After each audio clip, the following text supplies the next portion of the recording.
So yeah, thank you very much for watching this video. My name is Denny and I have a fantastic guest today, Gracie Wright. Now Gracie is, she's a singer and also she's an author. Mm-hmm. So yeah, Gracie, please tell the viewers about yourself, please. Thanks for having me. Thank you very much. This is so exciting. You're I'm really welcome. excited to be here. Yes, I'm a children's author of Silly Eric and Tea with Bee books, which I've brought Okay. here to show. She's Yeah. got the book here. So exciting. And yes, I am also a singer-songwriter, but I haven't been active in that for a couple of years, just doing a few shows here and there. Okay, Nothing extraordinary. Yeah. interesting. My main focus are the books at the moment. That's fine, that's fine. And, So, Silly Eric, so what inspired you into writing children's books? children. Children. Children inspire me. Children are so funny, aren't they? They say things exactly how they are, to That's the true. point. You can't get away with much when a child's involved. And I've had 17 years now working with children, so the experience from that just grew into all these ideas of what I could write for children Okay. and how to encourage them, actually, because I think sometimes there's a lot of pressure on a child, and I wanted to be like, you're amazing just the way you are.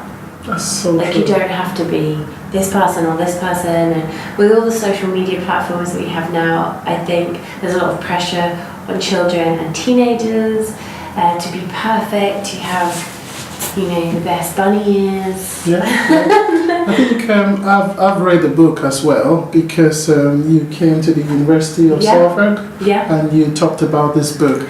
And now there are so many children's books out there. Yeah. And some of them, even have the wrong message. So what's unique about this book? I can say some things because I've read it. Yeah. Yeah. Well, I think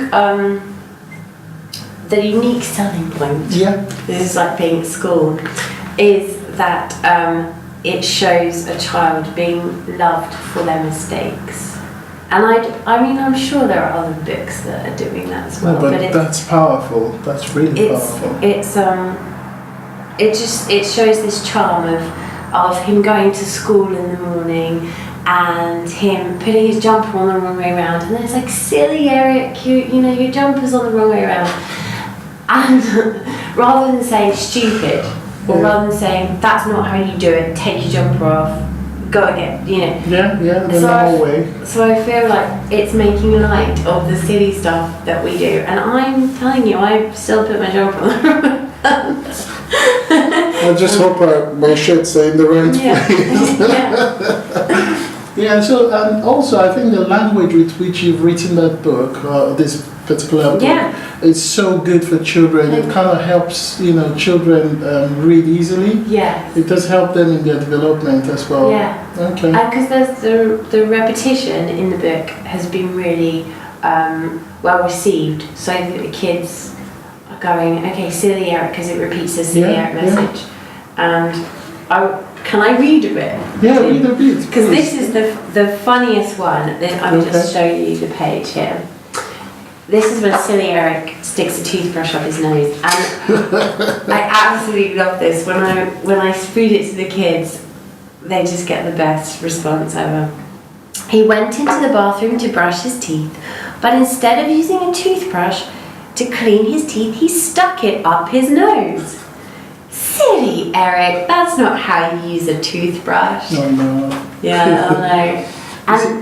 And then the kids are like, no, what are you doing? Gracie, that's not how you use a toothbrush. And they start like kind of, shouting at me from the classroom in distress and this kind of... That's so funny.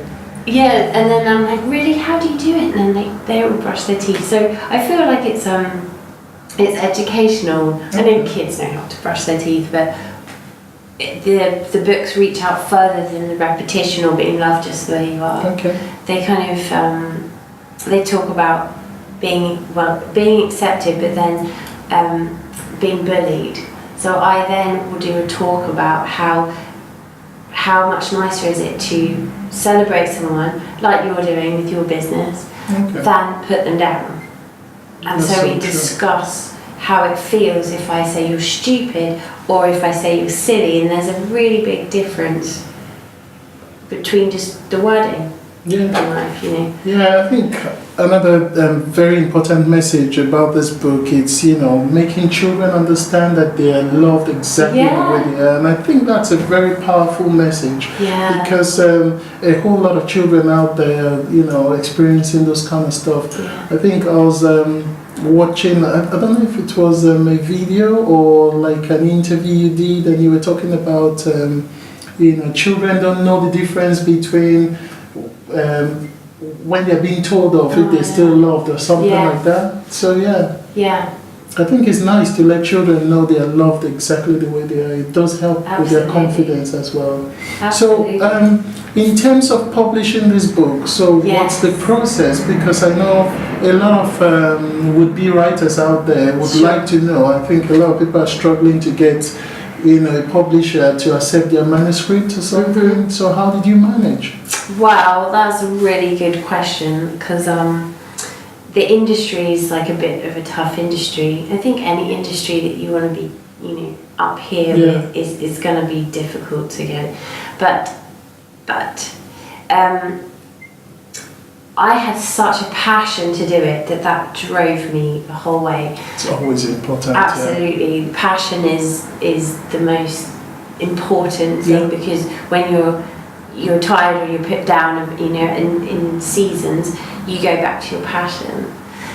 So I looked into publishing with big publishers, and then I looked into self-publishing, and I spoke to a few authors that had done both, just to get their feedback. So I did a bit of research first, and their advice was, if you can do it on your own, do it on your own. Oh, really? Yeah. So I was like, Why is that? I think because of the competition, and to get through the first few months of perhaps being turned down. I mean, I don't want to sound negative, because I'm not. Same here. You know what I mean? And I would send them out to 100 people, but I think reality is that they do say, if you send it to a big publishing house, they'll take 3 months to reply to you, and sometimes in that waiting you can get quite disappointed. That's true.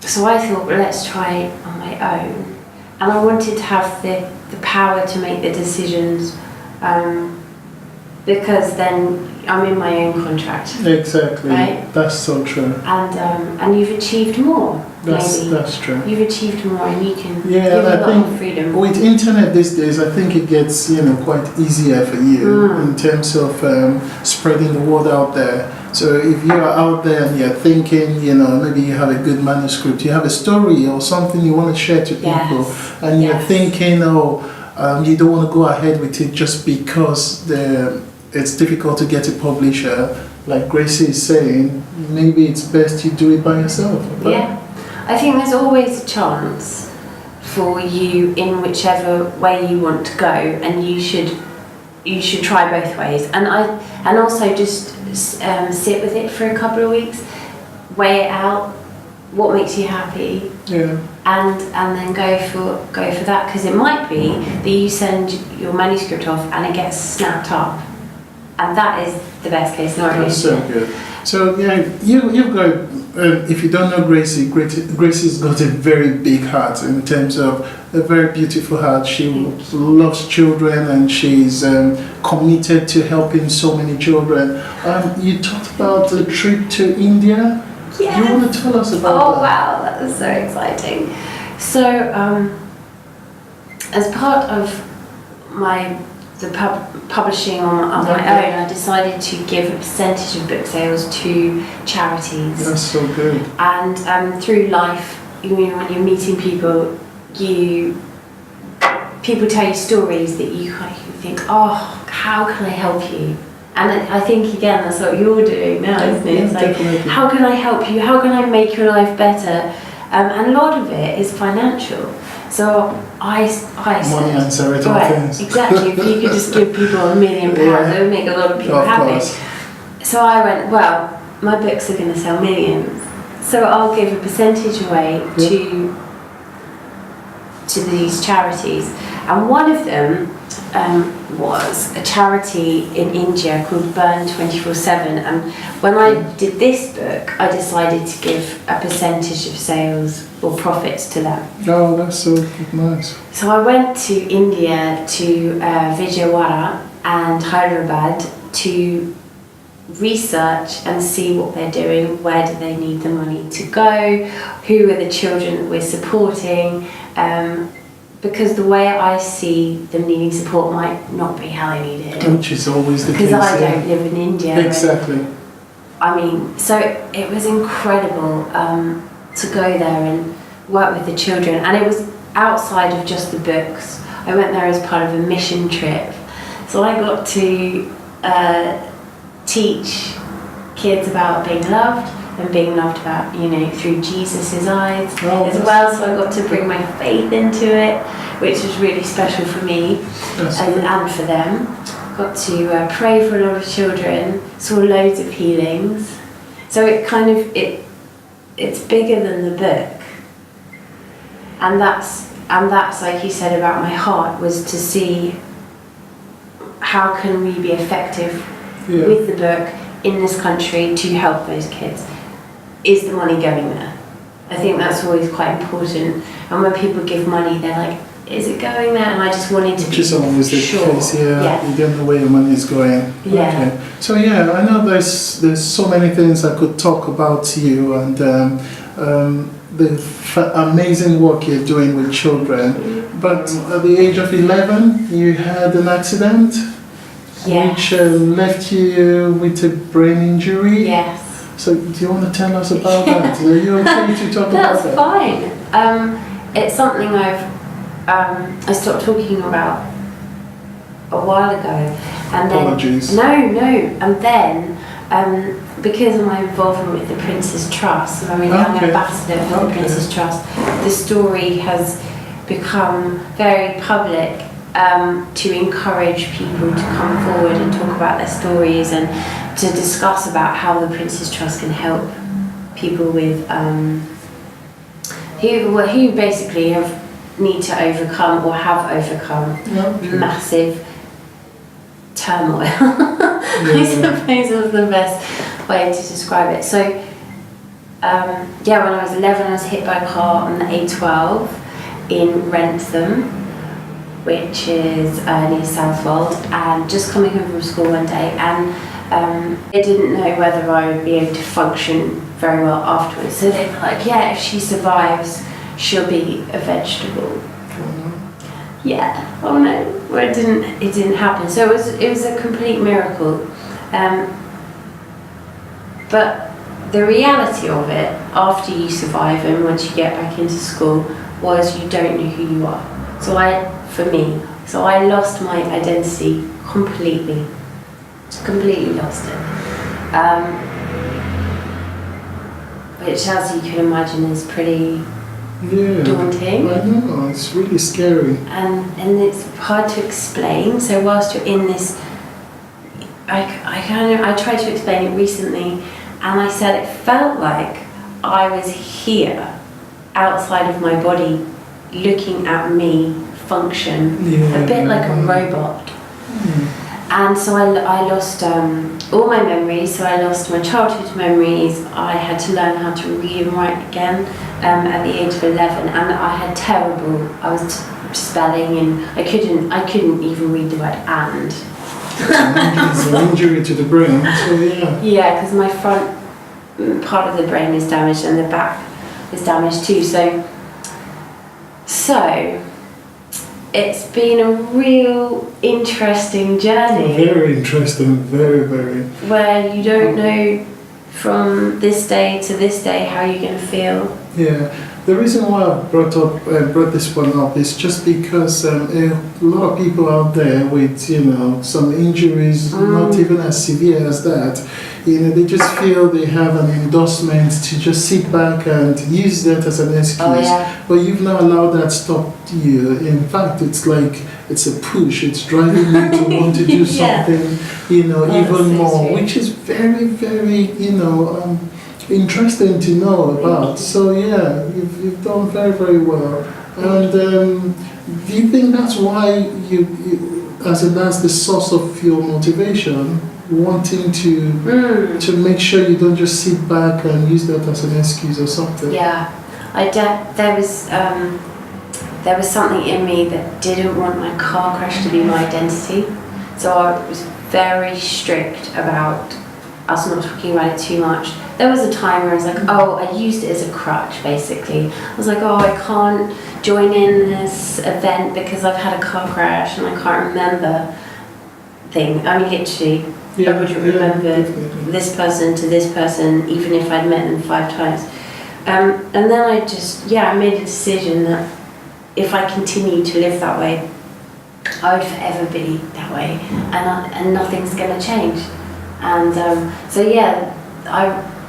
I really had a desire to help other people that had been in car crashes or had brain injury or had been sick and their brain had altered slightly to where they'd had this identity crisis maybe, and to help them overcome. And that has definitely driven me and got me out of bed in the morning to go, okay, how can we get this further? And we're still not there, you know, I'm still not there with how I want to be more proactive in hospitals with children and to have conversations like this with parents that are going through accidents, with their children, and explain my story to give them hope or to reassure them from a life experience rather than a textbook. Yeah, a lot of people would like to hear that, especially because you've gone through that process and you've come out even stronger. Yeah. So a lot of people would love to hear from you because it's like first-hand. So going back to this book. So what age range is the book targeted? 2 to 7. 2 to 7 years old. It depends on the child. Like if you've got little siblings, and so if you're 7, you've got little siblings, then a 7-year-old would love it too. But it's very simple language, so very simple language, very, very simple language, and it does help the children to learn how to read very fast. In terms of where can people get this book if they are looking for the book? So they can get it from the City Eric website, which is www.cityeric.co.uk. Okay. Or .com.co.uk. Yes, .co.uk. Or my website, which is www.graciewright.com. And that's right with the W. That's right with the W. And there's a shop on there that you can buy the books, and then if you want them signed, I can personally sign them. Oh, that's so nice. So that's quite a nice way to do it, because if you buy them from the City Eric link, it's from Amazon, and I won't get that order. So if you buy it from Grace's website, then you could she can sign that for you if you want that. So thank you so much, Gracie. For parents that are going to be watching this video, is there any advice you have for them concerning their children? Love them just the way they are. Love them just the way they are. And I think, encourage them as much as you can. Thank you very, very much. Yeah. It's such an honor to have you here today. So thank you very much. It's amazing. So if you have any questions for Gracie, or you have a message, or like you've heard, Gracie is doing every single thing to help lots and lots of children in terms of development and also providing for them. So if you want to support whatever she's doing, whether in cash or in kind, then please feel free to contact her directly, or if you leave a message to us, we can tell you how to get in touch. So thank you for watching this video, and yes, any last... Thank you. It's such an honour to be here, Denny, and this is wonderful. Thank you very much. Thank you. Thank you. Thanks so much.